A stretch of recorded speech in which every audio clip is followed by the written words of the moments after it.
Hello and welcome back. This week we're going to see the Lord Westwood running around the layout with these L.M.S coaches. But firstly, the Class 5 is just going to return them to the station on the new line I've put in on the far side of the station there. And we'll have a quick look at a number of the items I've put in on the platforms in the past week. So we'll just bring that up to the station, nice gentle stop just before the buffers there. And there she is, the Class 5.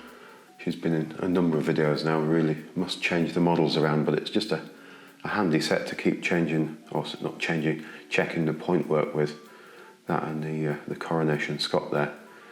And you can see I've got in some curved platform sections. I was really determined to have a curved platform at some point. So I was quite pleased with that. If we stand back, we're going to have a look at that. So I think those platform canopies are really quite nice things. So I've got a couple each of the small ones on there, and a couple each of the large radius. I do have another one at least, the small, but no more large, sadly.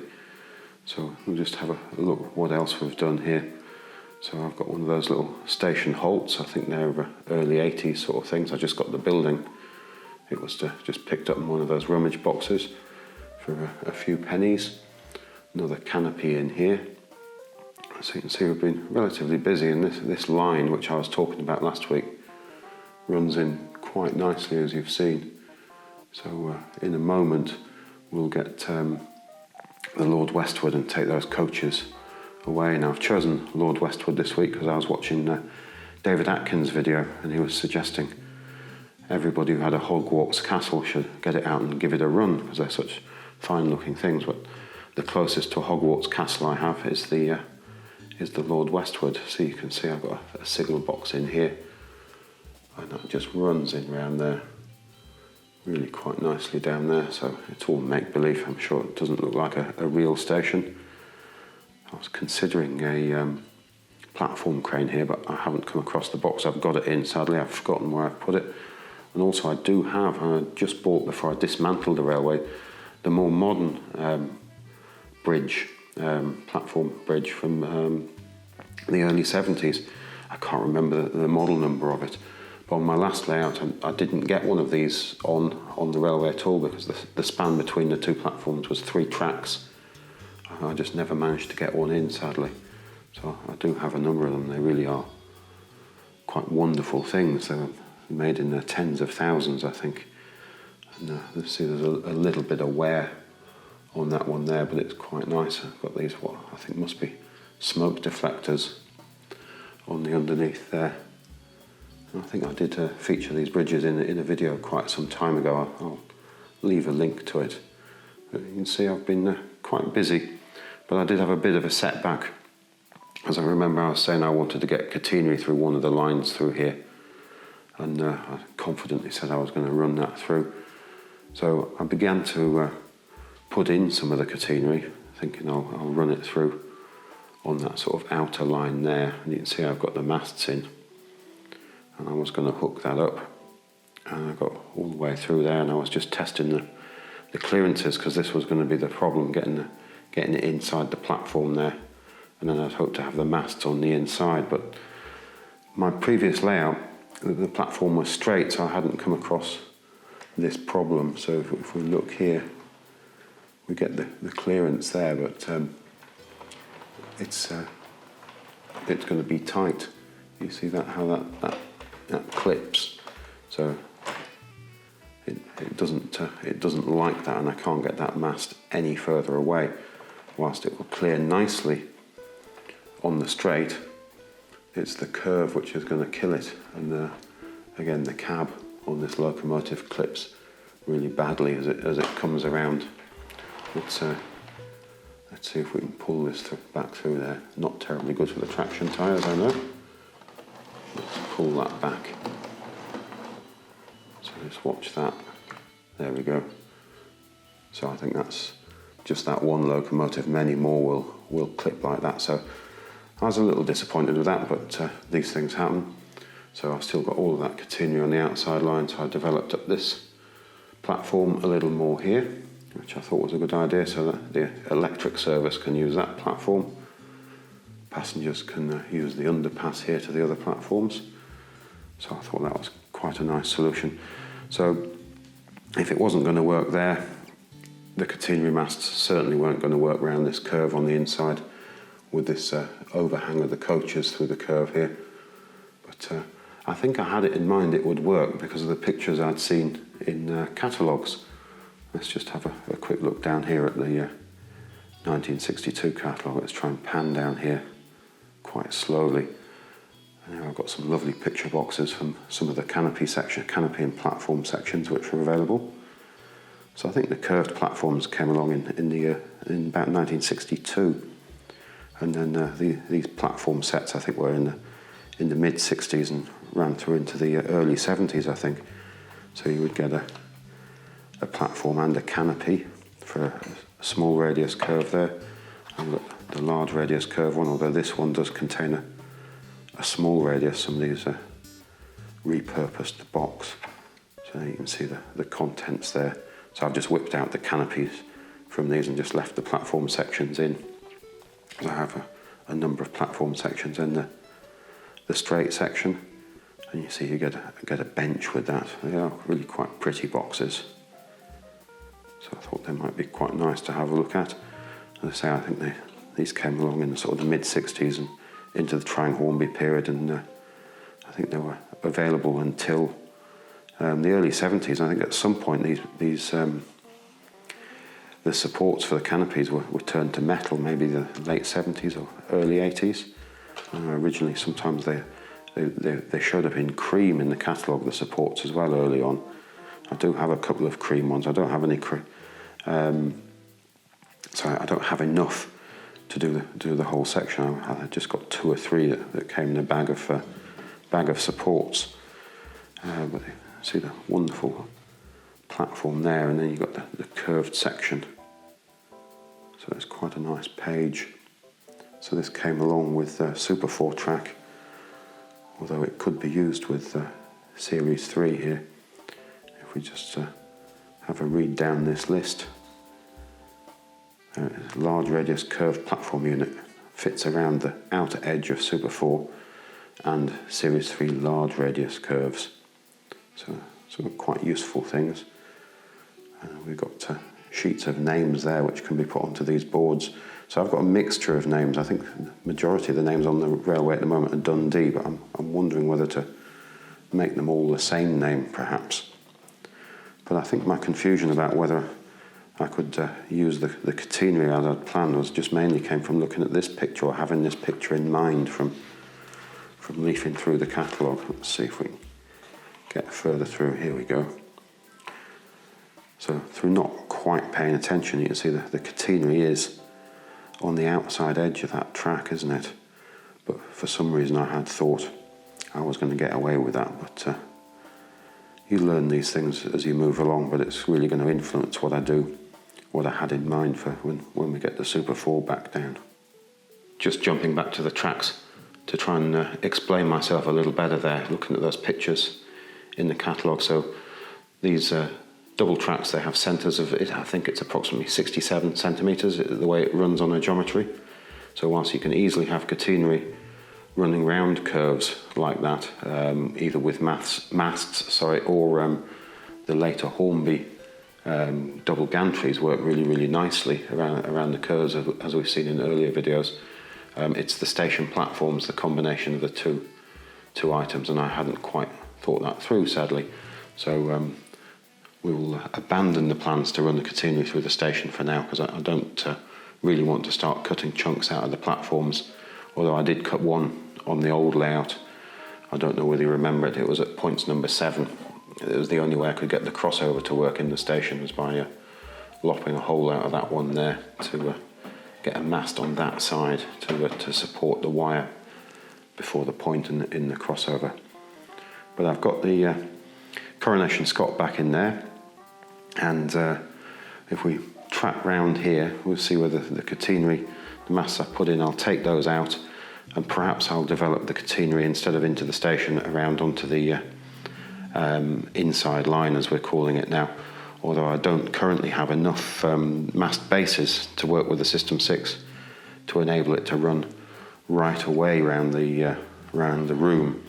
So if we just pan round, we'll need rather a lot of them. And I have a good handful of the earlier ones which run with the Super 4 and the Series 3 track. I don't have enough of the screw down bases to make that work right the way around, so perhaps we're thinking just an engine shed or something for the electrics, some sort of yard for the electric locomotives in the short term. But there is the Lord Westwood I mentioned earlier, inspired by David Atkins' video, and he was suggesting that if you had a Hogwarts Express you should run it and video it, but this is the closest I have. Bright red locomotive, similar looking sort of thing. So we'll see if we can run this out. I'm aiming to have an engine shed here. I don't have a red one, the later red one, but I have the earlier maroon style ones, or the browny maroon. I've got this nice curved point, not curved, sorry, Y-point, it's steel, and these lovely gentle curves to get parallel tracks off it, so that'll look quite nice with an engine shed. And now we've got some of these later 70s buffer stops. I think they're quite smart. They clip onto the track really nicely. I think they really are a lovely little thing. Again, I forget the model number of those. I'll just put an insert in there. You can see that. I'm not sure if they're still available. I don't know. I'm not up on the current crop of products from Hornby. So I also thought it was interesting that he had 2 switches on there. So I've never electrified one of these. I don't know whether you need 2-point motors or it'll just do the one. It is quite heavy, but then there's an overspring on both sides, I think.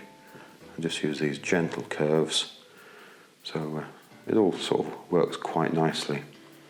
So I think what we'll do, we'll give it a little power, and we'll see if we can run around the layout a little bit and go and collect those coaches, go and hook up with the coaches. So let's see if I remember to turn this the correct direction.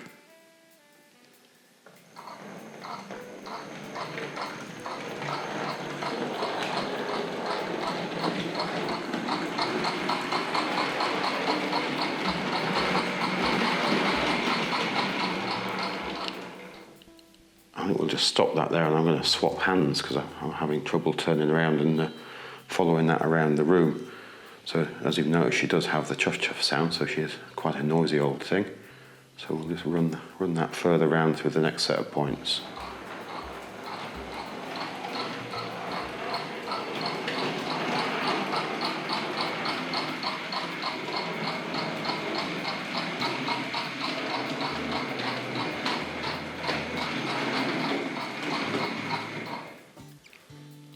So there we go. I didn't need to go quite that far through, I don't think, but we're there now.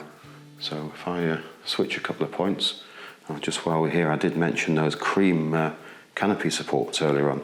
I should have had them out really, so there they are. They're in that cream. That's a rather mucky one. It's had a little bit of paint on it too.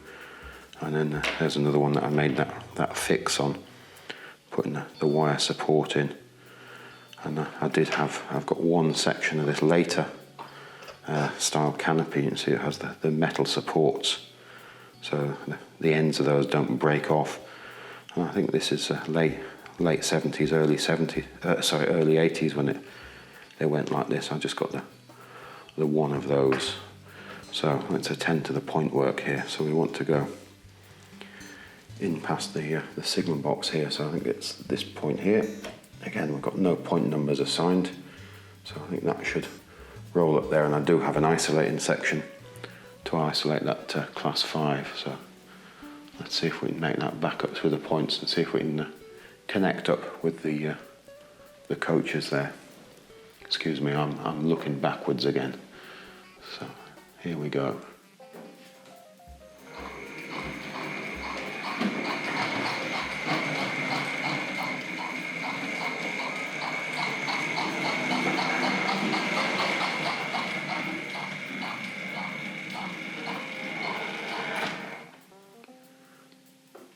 So I'm not sure whether we got that or not.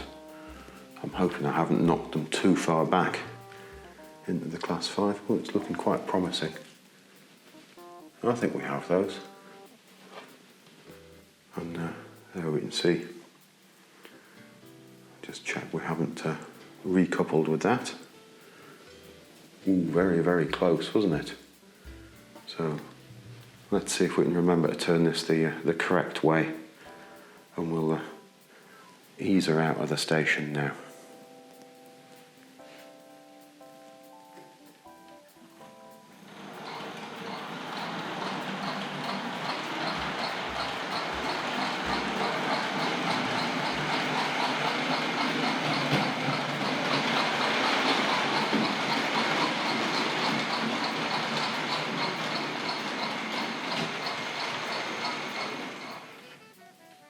So that was all fairly successful. So I think what we'll do, we'll just switch those points for now.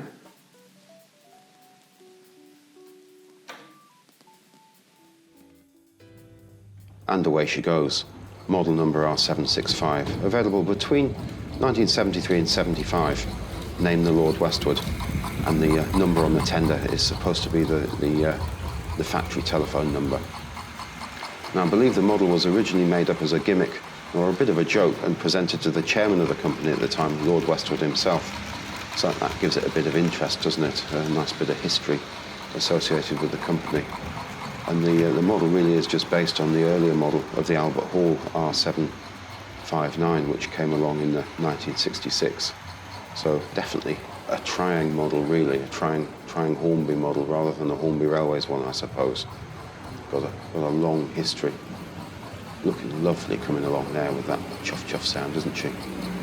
Now, she's not that happy on the rails here. It's the point work she doesn't like very much. It's a little bit crashy over that. She does have the plated wheels, but I don't think the flanges are quite as fine as they could be. But she gets on with it. There's no serious derailing, but it's not as happy as some of the later models are on this System 6 track. She also cropped up in a very large set, R542, which I believe was only available in 1974. Had a very large number of interesting items. If you have a look at the insert picture there, lovely shot coming through the station there, isn't it? And around the curve, through the canopies there, and storming away out of the station now. So when we had a look at some of these items earlier on, I kept ignoring this very, very large box. And it's a lovely thing. Triang Railways box. So it's pre-65, I imagine.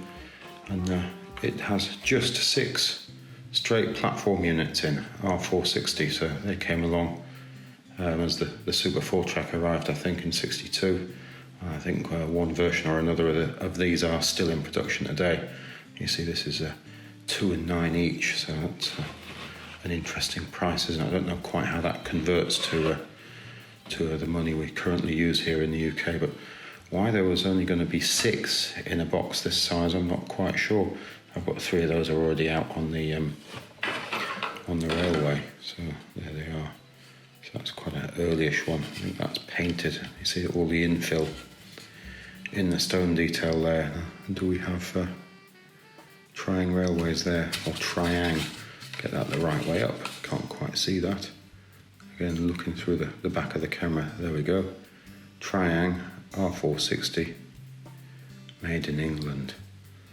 Wonder how many of these units have been made over the years. Still, we'll just pop that down. We'll have a swift look around the railway one last time in an effort to try and keep this video a little bit shorter. So I think if you want to see the insides of the Lord Westwood, there was a much earlier video featuring Lord Westwood. I'll leave a link to that and have a look at that model in a little more detail. So I've just been having a think about this during the course of making this video, and I've whipped out those catenary masts. I'm going to rethink this area, I think, as I say, but that's the beauty of this layout and this room at the moment. I'm aiming to do a lot of thinking or rethinking and playing and enjoying myself. So that's what it's all about, really. As I said, I found it quite relaxing. And I mentioned last week that I'd ordered a pantograph, excuse the noisy floorboards again, and it hadn't arrived, so it's come in whilst I've been getting this video underway.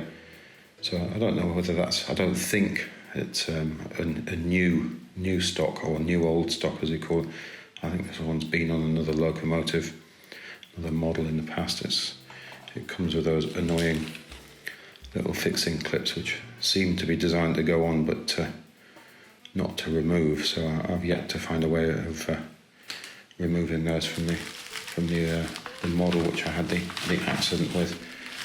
So there she is. And if you saw the earlier video, I had an accident and I suppose we should just get this one out really. And yeah, we sustained a little bit of damage in a high-speed running accident. I've made a temporary fix, and if you remember, I made a few of these arms or supports, I don't know what you call them, as part of the pantograph. There's my attempts, but I'm not 100% convinced that that's going to get the right angle. Looks like somebody's had a little bend in that one at some time in its life, but we'll see. We'll see if we can find some time to get that one sorted out and get it running on the rails again. But I think we might have to have the EM2 out running on here. But I think that's probably it for this week. Thanks again for watching. It really is hugely appreciated. And there's lovely comments that everybody keeps writing. It's really great to read those. So many of you had great memories of items from the range, so I really hope you're enjoying seeing this slightly newer track, and we'll aim to sort of keep having a bit of fun with it, I think is what the plan is. But thanks a lot. See you again in the next video. Goodbye now.